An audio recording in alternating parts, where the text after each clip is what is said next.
Okay, I guess good morning there and good afternoon here. So it's for PM here. Okay, so today I'll be presenting, as Matam said, not just Calo, but the general region where Calo Cave is found. It's called the Peñablancan Cave Sites, which I've been working for a few decades now. So the area is part of northern Luzon, northeastern Luzon, and it's part of this is the map of the Calo Lands Formation. So you can see here a lot of about 100 plus cave sites has been discovered in the area. The work in the area started in 1976, and in the 90s, I am the one who assumed responsibility of working in the area. So how does again some geological background first, no? So Luzon per se was formed during due to the subduction of the Philippine plate to the Asian plate during the Eocene, no? And that's formed in the east side of Luzon, the Sierra Madre. But later on, there's a reverse polarity, which was in the Asian plate was subducted to the Philippine plate, creating the Cordilleras in the western side. But the Pleistocene period, the limestone formation was initially developed, was uplifted, creating that now known uh, limestone formation. So across uh, the Sierra Madre, you will have that limestone formation. So it's a very long limestone formation that we can work on for more archaeological uh, discoveries. Okay. Uh, So this is the Pinakwan Tigor River. It's the main river that bisects the Cala Formation. It's a karstic limestone formation formed during the Miocene, updated during the early Pliocene. It cuts in the north by the Pinakwan Tigor River and the south by the Arbin River. So the research here started in the 70s with National Museum with the early man project. The area I've said can be divided in two zones, the northern part and the southern part. Okay, so early work first. So what are been done in the 76 to 82 by the National Museum. So again, you can see in the map here of the Calor Formation, and then you see the northern cave sites and then the southern cave sites. For the northern cave sites, the first one of the early excavated site is Arco Cave. Now, it's a very difficult cave to reach. You have to actually rappel down to be able to reach the bottom of the cave. No. It was excavated by Barbara Thiel in 76.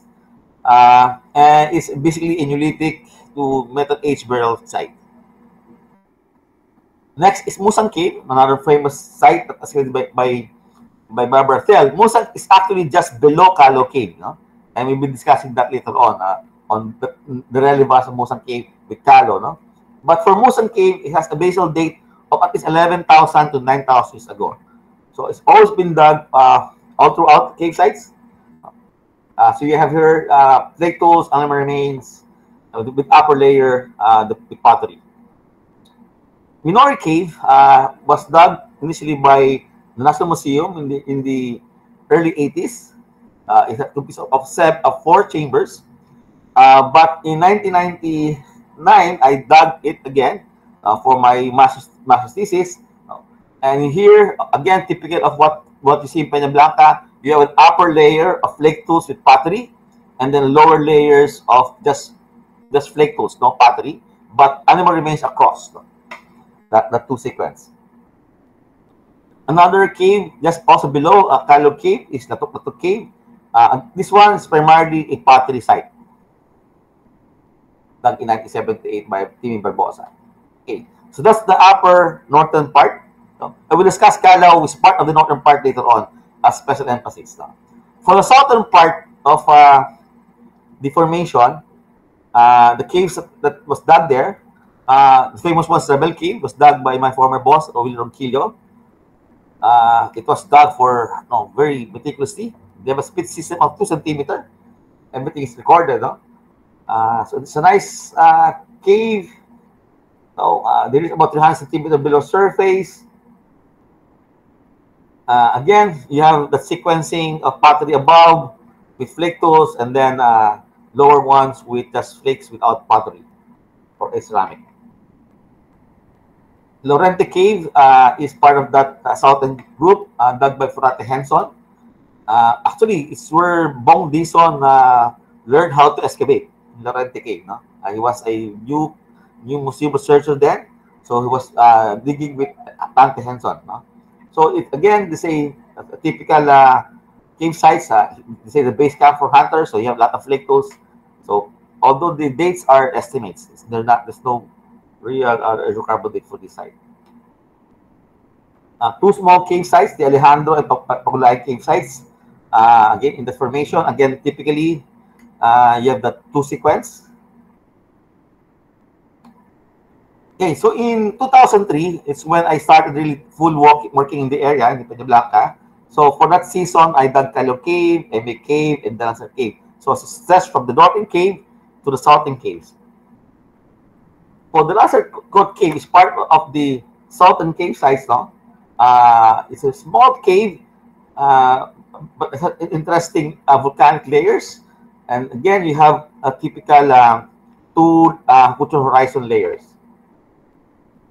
So for the upper layer, again, you have your black pottery, rustic pottery, with flake tools, no? And you have possible white vermi seeds and parenchyma tissues, no? Discovered for that 3,500 layer. And for the lower ones, basically, that's flake tools. Eme Cave is a semi-cave, semi-rock shelter type. It's part of the northern cave formation. It's actually about this is an hour trek going up from the base of the National Museum station. So again, I dug there two by one square unit. No, again with a typical layering. So you have a more or less 2,000 BP pottery layer, and then you have a 3,600 BP layer, primarily just flake tools. So again, pottery, but most of the pottery are of the black pots type. Typical of more of a metal age period. But again, the flake tools are there. Okay. One of the later cave site we discovered, which is part of the most southern cave dug in the area, is V2 Cave. No? It was dug in 2011 in collaboration with the University of Western Australia. It has again the typical two-layer sequence. Okay, so finally, Callao Cave. So the arrow here points to the entrance to the Callao Cave. When I first excavated in the area, no, imagine this area still forested. Now it's more or less there's no more trees. No? They've been overlapped. No? The second picture here is the entrance of the cave. It's not to be facing south. So here is the layer of Callao Cave. It's actually a long, big cave. It's a 7-chambered cave site, cave formation. And again, we only focus on the antechamber or the opening. So here, you see here, on the left, on the western side of the cave, are the National Museum excavation in 79 to 81. The one on the east and the south are my excavations. So I started with square 1 and 2, and then progressively looking for sites, hoping to again discover more Homo lucenensis fossils. In 2003, which I dug it first, so we have a 2-layer horizon, no? But there's a big gap, no? So you have your Neolithic layer at 3,300 BP, and then there's a big hiatus, basically of volcanic ash, and then you will have this very short period occupation of 25,000 years ago, and then when you go below, again a sterile layer of primarily hard clay, and then you will reach that breccia layer which contain the Homo lucenensis. This is the upper excavation. As you see, it's basically volcanic layers of volcanic ash, so it's very sandy, and then you have the base there, which is the clay, which contains the 25,000 layer. For the upper layer, it's rich in materials. We have flake tools again, red stick pottery, black pottery, brown pottery, spindle walls, so typically of the Fempito type from Taiwan. You have clay ores, deer teeth, pig tooth, and shell beads. So it's a very, very Neolithic, yet it doesn't have any ancestors or any domesticated plants that have been consumed. So the guess is, the assumption is, there's still a hunting gathering site. They've just been raiding this material with the lowlander of the valley. For the 25,000 layer, you have burnt servitudes, no? And you have, again, no, primarily church flakes. No? What differentiates the lower layer of across the Peña Blanca is that lower layer of flake tool sequence is that you have primarily church flakes below, while once you hit the Holocene period, you started using volcanic rocks like andesites and basalt. No, which it's not a very good edge for cutting. It does easily, no, but again, that's the most popular one. You can get them in the river system. So that's the excavation in 2003, and in 2007 I went back again to excavate, inspired by the work in Liambua by Mike Morwood. I said maybe I could be able to also go deep and be able to find new fossils, no, at the location. This one in 2007. It's an all Filipino team then. At roughly about 260 below surface, we found this breccia layer containing a lot of animal remains. No? We proceeded excavating up to about 4 meters. But at the time, I was a bit frustrated because I said, we have animal remains, no flake tools, and no human remains. So I was a bit frustrated. No? But for the animal remains, it's actually rich.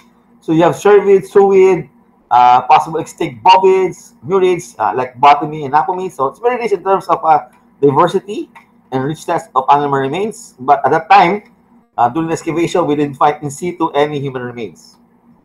But I sent all the animal remains to my colleague, Phil Pfeiffer, who's a zooarchaeologist now working in Australian National University. And he said to me, called me up, "Hey, Mandy, you have human remains." It's British, so I said, "Are you sure it's human?" Yes, it's human, but it's weird. But again, it's very small. So that's our first one. It was compared by, of course, Sulat Natoa, who did the initial analysis. For that, at the time, it was dated to 67,000, plus or minus 1,000 during series, no? And initially, we were calling it as a small bodied Homo sapien. Still, no? Possibly. Because we only have one bone at a time. In 2009, we tried that again. Most people were saying to me, that nearer the entrance is probably where the most of the human remains will be found. So I dug near the entrance. So, again, there's some Erasmus students joining in that season in 2009. So we dug again. We reached that layer, but we hit this basically bedrock. But we did hit that Homo layer, the breccia, but we didn't got any new fossil. So in 2011, or last year, so in this picture you can see Sulat Natoa smiling, and the one in the back, I normally call him my lucky bastard, Archie, because he's very lucky when he dig, and the Beach Boy song is playing, we always get new fossil. So in that year, we're able to get additional 2 hand bones and 2 foot bone and almost complete set of teeth, and a partial femur of a juvenile. This is in 2015. We went back again. Again, another Rasmundo students were there. For the Lica Foundation, we would try again to get new fossil. We're semi-lucky. We got another fossilized upper right third molar. So with that, we now have an MNI of 3. So if you look at this map, you can see that human bones and human teeth, it's basically all deposited in roughly 1 square meter. Only 1 square meter. It's basically one set of deposition or series of them, but only in this area. We don't have any artifacts or stone tools recovered, but we have a lot of animal remains. So we have Rusa Mariana, Sus philippinensis, and a possible extinct bovine recovered at that layer. No? Again, we have small animal remains, Pasubatomis and Apomis. And just recently, we published this publication. So we have extinct cloud rats and other cretaceous recovered for this layer. And then finally, in 2019, we were able to publish this article, this result in Nature as a new species. So Homo luzonensis is basically a mosaic of primitive or Australopithecine-like and derived or more modern Homo sapien-like morphology. It's a mixture of features. No?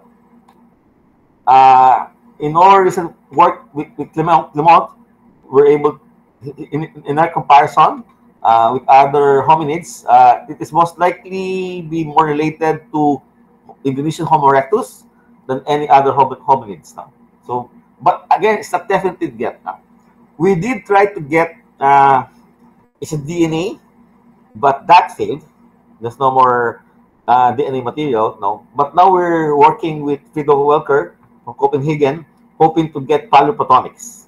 So the idea here is that protein survives better than DNA, so it will be a proxy data for lineage. But the problem also is that most paleoproteomics work is derived from temperate area fossils, not tropical. So we need to assess first, no, whether we can be able to get paleoproteomics from this material. What I did was I said first 2 deer teeth and 1 bovine, extinct bovine, if you can be able to get all protein. And the initial test, it was successful. He even told me, Mandy, I can even tell you the sex of the cervix. So we're now moving forward to analyzing 2 upper third premolars of Homo luzonensis. So again, we went back in 2020. We wanted to get more materials. The problem with Homo luzonensis is that since we don't have a skull or jaw, it's not that comparative. So in most literature, it's cited, but the comparison stops there. So we were trying to get more. The initial idea there is that this creature did not actually live inside the cave, but all the fossils were washed into the cave. So there was supposed to be a paleo channel hugging the eastern side of the cave. So we're trying to get there. For a long time, I was trying to ask permission from the governor to break the cement, the entrance cement, so I could dug there. So in 2020, I was given that opportunity. So we broke that cemented steps and dug there. No? So that's the area, square 9 and 8 in 2020. Again, we do the procedures, all the things, but we were not lucky enough again. We didn't find any new set of fossils. No? But with that work, since we only have Uranus series dating, so we tried again with Kirawas 2A using OSL dating red emission. So we have successfully dated at least the layers. This is the 64,000 layer, the Homo luzonensis layer. So it verifies the dates. Also, and the lower 180,000 layer. Also, last year, my colleague Renier Grun published another date of one of the fossils. So before our date is 7,000 and 50,000. Now we have an older fossil dated to 134,000. Okay, so just this year, we went back again. So I have a new small boat that we used to cross the river. So it's very, it used to be a very, very clean river. Now it's just sedimentary river. So we dug here again, hoping to get new fossils. The initial hypothesis was the flow of the water was from the south going north. But since we didn't get any from that hypothesis, we thought that we have to reverse the hypothesis. Maybe the flow of the river or the paleo channel is from the north going south. So we have to dig on northern side, northern end of the cave or the second chamber. But it was very difficult. The first time that I dug, I was telling my students, we were from archaeology to geology to mining. It's really hard to silicified the sandstone. no, and siltstones. So if you see here a pile of rock, sheer flakes of like rocks, no, and it was difficult. We tried, but again we not able to recover anything. So here's the map of our current work. So you see, we almost done almost everywhere. So going north, we realized there's nothing there, and it's also very hard rock. No? So what I did this season, just to make sure, I tried my Square 13. It's basically just north, about a meter north of Square 1, where we found all the fossils, hoping to get something there. Still, nothing. We were not able to set. So far, all the fossils that we recovered was only found in 1 by 1 square meter area. Nothing north, nothing south, nothing west. So we're just really lucky that we're able to find it now. So these are just some of the 3D maps that we had for the excavations. Okay, so some hypotheses of how things are deposited. No? Before, I was told that this pile of rock in front of the cave, the entrance, could be part of the ceiling that collapsed. No?